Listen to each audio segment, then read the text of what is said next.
Imagine holding a piece of history so volatile that it was systematically erased from the world's most influential book.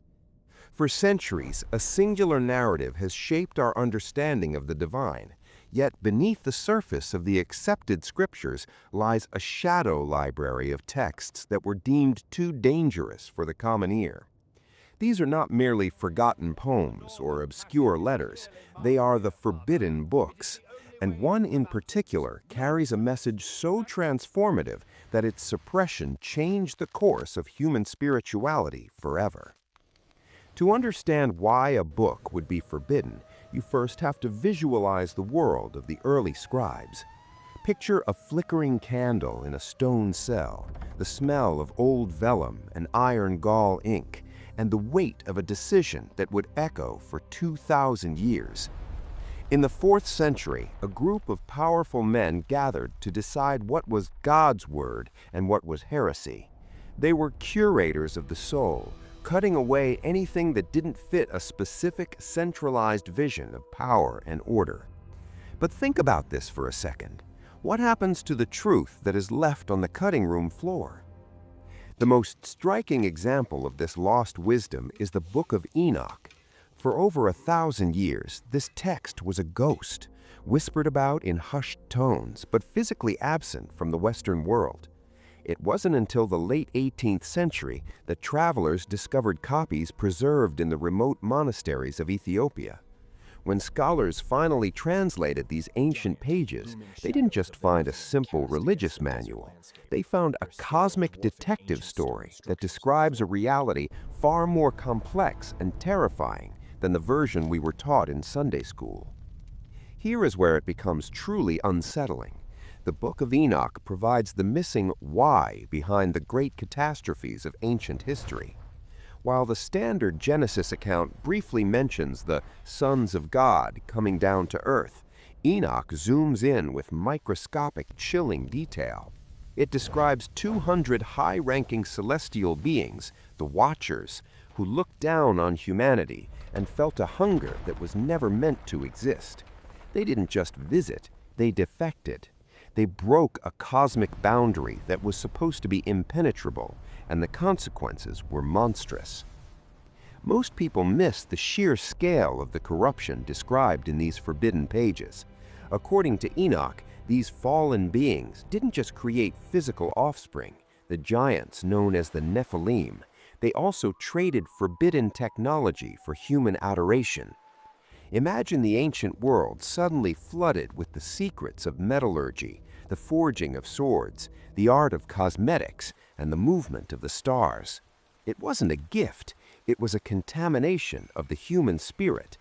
The book suggests that our drive for warfare and our obsession with vanity are not just human flaws, but the lingering echoes of a celestial crime. But the real reason this book was hidden is likely found in its description of the structure of the universe. Enoch describes being taken on a journey through dimensions that sound more like modern quantum physics than ancient mythology. He speaks of mountains of fire, portals of the winds, and a place where the stars themselves are imprisoned for failing to rise at their appointed times. This vision of a living, breathing, and highly regulated cosmos was a direct threat to the simplified, manageable religion the early church was trying to build. If the universe was this vast and terrifyingly complex, how could a small group of men claim to hold the only key to it? And this is the part most people miss about the suppression of these texts. It wasn't just about the stories, it was about the shift in spiritual authority. The forbidden books often emphasized a direct, personal experience with the divine, a knowing that didn't require a priest or a cathedral.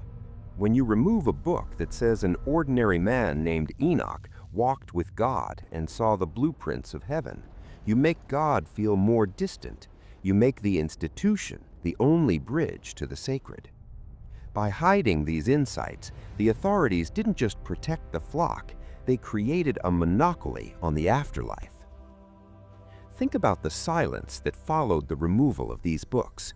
For centuries, the gaps in the biblical narrative were filled with tradition, rather than the raw, explosive descriptions found in the original scrolls. We were told that the Great Flood was simply a punishment for general wickedness, but the forbidden texts argue it was a necessary reset to wipe out a hybrid biological nightmare that was consuming the earth. It changes the context from a vengeful God to a desperate creator trying to save the original human blueprint from total extinction. As you move deeper into these hidden scrolls, the atmosphere changes. The language becomes sensory, almost tactile. You can almost feel the cold wind of the abyss and the blinding radiance of the chariot of fire. These writers weren't just recording metaphors, they were trying to describe things for which there were no words.